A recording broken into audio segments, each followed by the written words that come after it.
In the old times, people say that a person has to first purify himself, practicing all the principles himself, and then he can take care of his family correctly.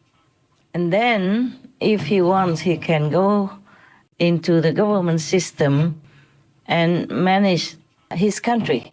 And then he can even pacify the world. Yes, if every country has the government that is pure and clean and straightforward and truly working for the people, who even paid them, the people paid the government through their taxes. If all the countries' governments are clean and pure, then of course each country will contribute peace to the world. So just by talking about being pure and clean and harassing the poor citizens will not make your country or your union or your group of countries any better, because you yourself are not a good shining example. The laws just make people feel revolted against the government. If those laws are not abided by the governments themselves, I'm just giving an example. Even many countries have laws to protect the animals. They say cannot harass the animals, cannot abuse animals of any kind, cannot make the animals uncomfortable, and all that. But they still allow the slaughterhouses to kill, to molest, to murder the animals, and to harass them every day during their time in their cages. Yeah. What for they make these laws? Nobody abides by them, huh? Just to waste money, put some judges, some lawmakers on the bench and, looking good and looking mighty and... my God, I don't want to think about it. That makes me really feel not well. That would make me feel very frustrated and disappointed.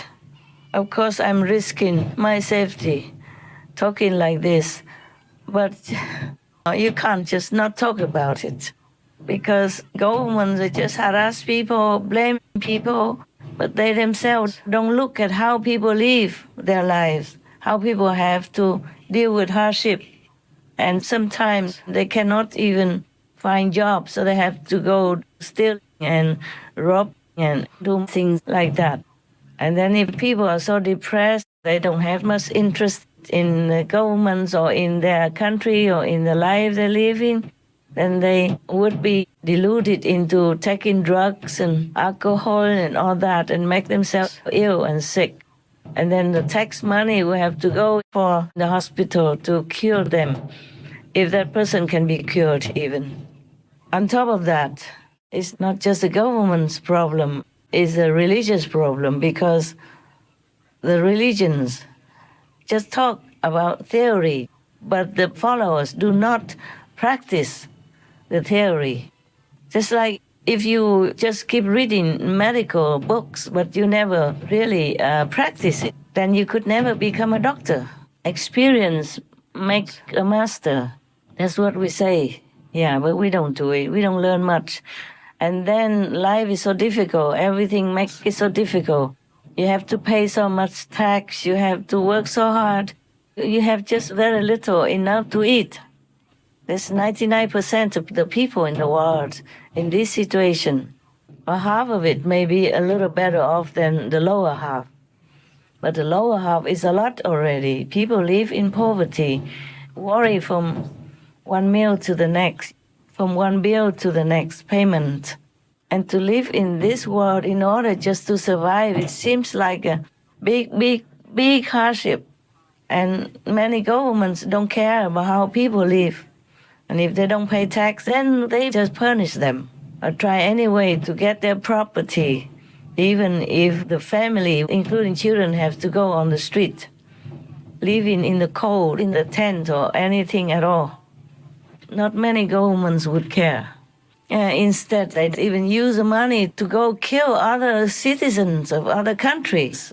And then many other countries have to pour also tax money in to support the victim countries, and so on and so forth. forever. You could never tell how crazy this race of humans is, truly. God blesses us so much with new inventions, with more comfortable lives all the time, day by day, getting better and better. But no, some governments don't even care about already enjoying that. In luxury they live, and they don't care. They have to pour all the tax money which people earn with blood and tears, pour it into the war to kill other, also poor people who try to survive with their sweat and tears. If it's not crazy and evil, then what is it? Huh? It's not only that, there are also people who have nothing better to do than go into priesthood and monkhood and just talk nonsense. Not just a harmless nonsense, but leading people astray, deluding people just to earn a lot of money and live in luxury, live in houses worth millions and millions of dollars, having private jets and all that stuff, having everything they want, just by selling the Bible or selling the sutras. If they even just do that, they even lead people astray by interpreting wrongly the sutras. Yeah. And even slandering their own original masters like Lord Jesus. Yeah, mocking God and all that, and mocking Buddha, as if the Buddha was telling lies about Amitabha's Pure Land. Buddha telling lies about hell. Yeah, such monks, such priests, where do they come from? What school they learned from? Nothing. They must have come from hell. Of course, you can see they're working for Maya, huh? Some days ago, I was sitting there after some work, taking a break, because I work a lot. I work too hard, yeah, for my little body. But I don't mind that. It's just that I was sitting and thinking how poor. I worry so much about people who have been misled or will be misled by fake Maya workers, like the Pope, like the priests who molest children, and like Trăng Tâm or Rumachi, who even molested a kid, and like some monks, who mislead people into believing that Buddha doesn't exist, or that Sakyamuni Buddha told lies about the Pure Land, about Kristigaba Bodhisattva, etc. I worry so much. I feel so sorry. So I asked God, please, is there anything we can do? Otherwise, many people will fall. And God told me, don't worry about people. I said, okay, there's too many, I can't worry, but about like Ruma. He used my name to delude people. And he's from hell, and then he will take people to hell. I feel so sorry. And they will be all deluded by Maya in this lifetime, by demons. So God said, don't worry about them. I was surprised. I said, but why not? So he said that the people who follow such false teachers like Trăng Tâm, or his name is Ruma, they are from Maya already. Huh. I was surprised. I said, okay, maybe, birds of the same feather flock together.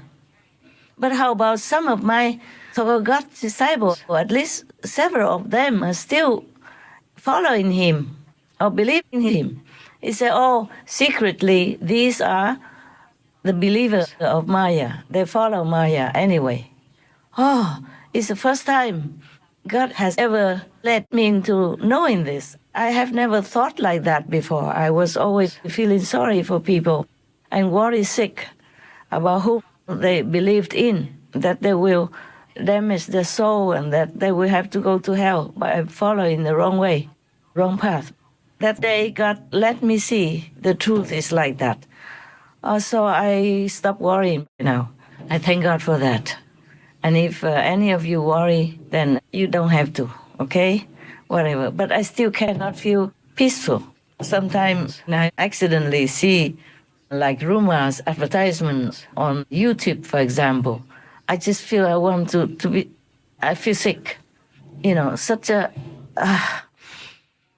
God, better don't talk about it. I just feel so sick. Such an ugly garbage like that could live off people and make himself look important. Oh my God. Okay, we better not talk about it. But I feel better after God told me that the people who believe in him or work for him, work with him, or to help him in any way, they are secretly Maya's believers, even if they are my so-called God's disciples and work initiated by me. Yeah, that makes sense because some people came in just to spy on my group also. That I have found out quite a few. Yeah. And some come in just for any other reason. Not for noble reasons, like not wanting to know God or anything. Just too many things. And it's not, it's too ugly for me to mention all that.